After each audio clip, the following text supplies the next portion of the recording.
Welcome back to World Talks. I'm Anna Kalczyńska. The Polish electorate has made a significant decision, and the consequences of this choice will be far-reaching. Following the presidential runoff in Poland, a new political landscape has emerged, potentially leading to some reshuffling. Should the victory of Karol Nawrocki, the right-wing candidate, be interpreted as a vote of no confidence in the current government led by Donald Tusk? Why did the Polish electorate choose Nawrocki, especially given the controversies surrounding his past? Does this result indicate a broader shift to the right in Poland? To discuss these issues, I am joined by Professor Jowanka Jakubek-Lalik, an associate professor at the Faculty of Law and Administration of the University of Warsaw. Good morning, madam. Good morning. Good morning. So how should we read this result in the light of the current political landscape in Poland? Do you think that there's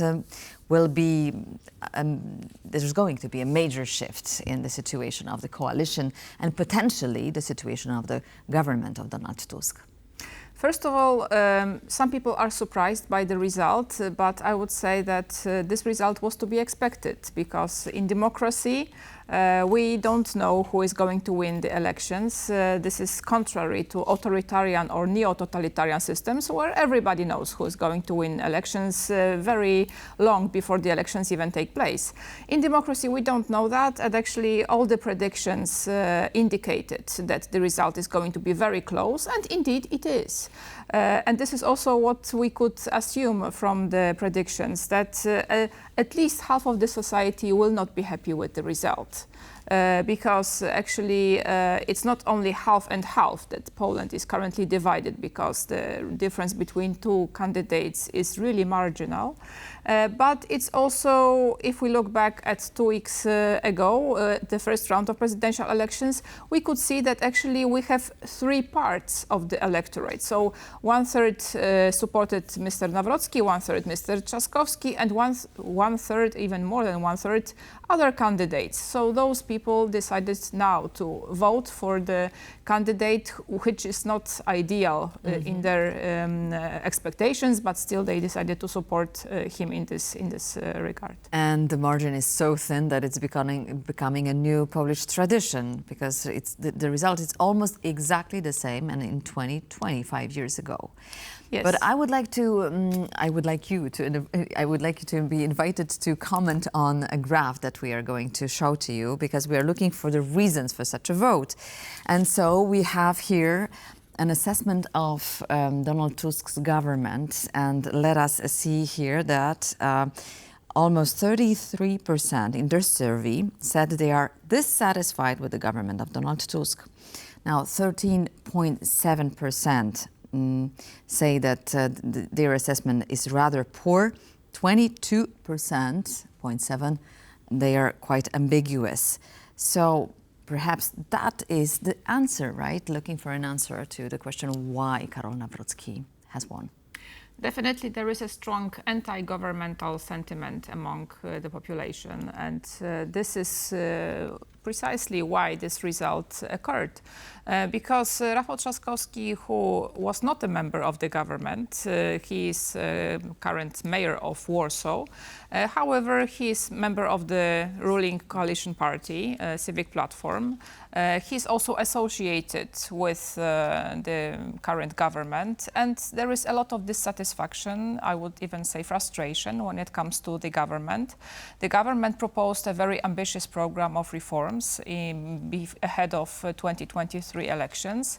And first of all, it failed to deliver a lot of the electoral promises. And second of all, even those promises that were kept were not properly communicated to the people. So the communication policy of the government is really lacking, and even there is no one spokesperson for the government, and there is a lot of criticism in relation to that, because when it comes to the Conservative Party, Law and Justice, they were always very successful in communicating all of the successes and reaching the audience, reaching the people to explain what they are doing for them, what they are proposing, and so on and so forth.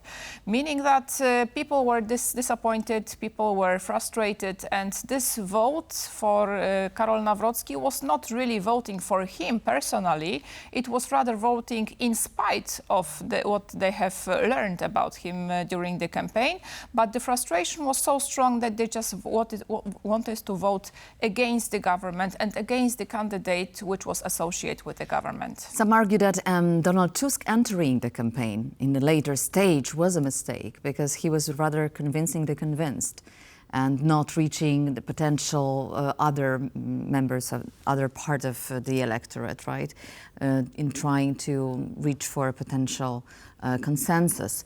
But some opposition politicians are already calling for the government to resign. Do you think such calls are serious and could they gain momentum?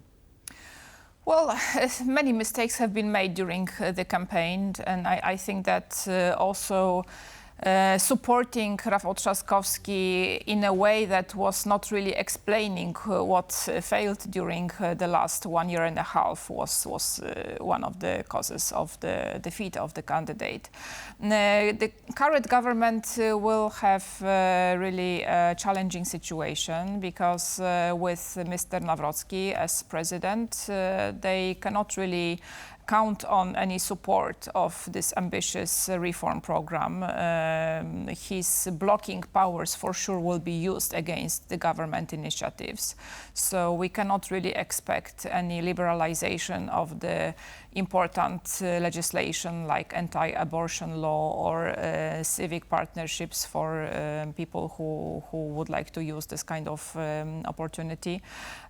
Also, the other problems as the reform of justice system will not be able to really fulfill the expectations of the rule of law.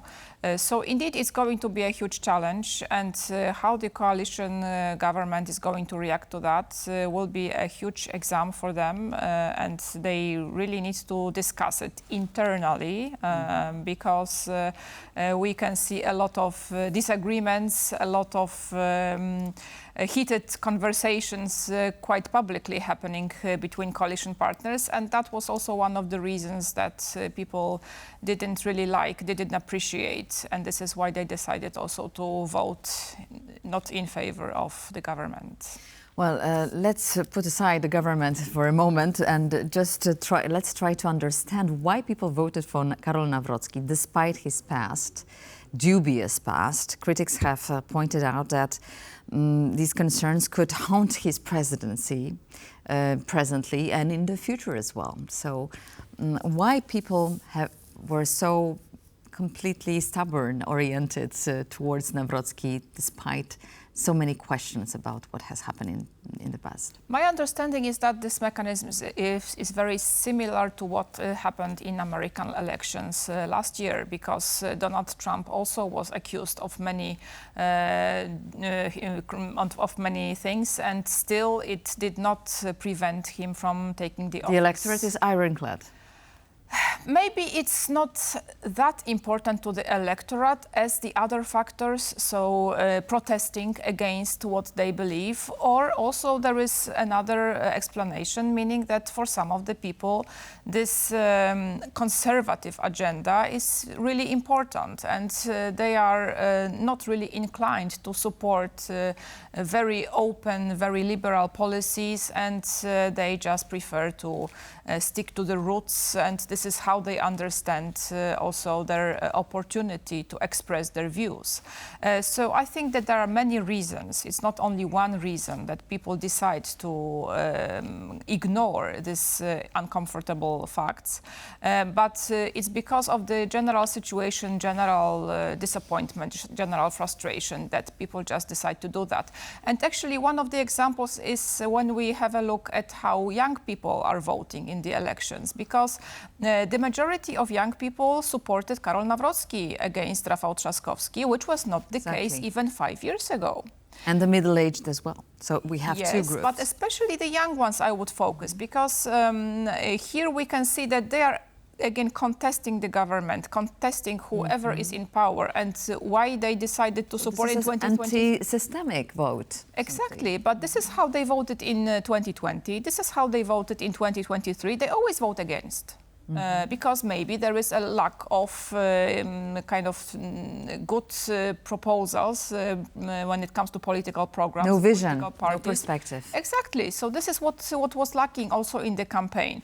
And also when we come back to these accusations against Mr. Nawrocki, I think that for some part of the people, the sheer number of those accusations, the sheer also quality of what was happening was something that it was just very difficult to bear. This is why they just decided to ignore it, treating it as a smear campaign, as something that is just being provoked by media who are against their candidate. While the first round of this presidential election showed that the electorate is quite polarized, the second round confirmed a shift to the right. Do you think that this is the tendency that we're observing in Poland? There is definitely a shift to the right, but also people are looking for more radical parties who are more radical in expressing their political views, and they are quite tired of this duopoly which is ruling Poland for more than 20 years now. So on one hand we have the Conservative Party, Law and Justice, on the other hand we have Civic Platform plus the coalition partners, so let's say the more liberal part of the political spectrum. So people are looking for alternatives, people are tired of this situation, and whoever is more tempting has the opportunity, the possibility to win more votes. This is also the result of a populist wave. A lot of populist parties, a lot of populist politicians are currently gaining momentum, which we can see again in the United States of America, but also the rising popularity of AfD in Germany. Also in France, we see the former Front National also quite popular among the electorate. So this is a much more general phenomenon that we really need to pay close attention and look for alternatives to propose to the people solutions that will be really addressing their concerns and their needs, because otherwise the populists will for sure be even more popular. Right. And coming back to Polish situation right now, the presence, we know that the parliamentary election campaign could have already started. That's according to some experts. But what do you think about the style of this presidency of Karol Nawrocki? What kind of presidency is he going to lead? We don't know much about Mr. Nawrocki because he's a person who was not really, let's say, well known among the political elite, and there are still a lot of things to be learned about him, about his personality, about his past life. So those aspects that we have learned in past weeks, I think that they do not really say everything about who he is. And also we have absolutely no idea what style of presidency he will adopt because he was not really working as an elected politician before. He was not a member of a parliament. He didn't perform any other functions apart from being the leader of the Institute for National Remembrance. So here we don't know. Maybe he will be much more independent than the Law and Justice who supported him predicted, and he will be leaning more to the far-right spectrum, to the Confederation Party spectrum, and this is actually the party who actually can count on gaining much more support in the future. Time will tell. Thank you so much, Professor Jowanka Jakubek-Lalik, Associate Professor at Faculty of Law here in Warsaw University, was our guest this morning. Thank you so much for being with us, and thank you for your insights. And that was World Talk here on TVP World. Thank you so much for watching. Please stay tuned to TVP World for more.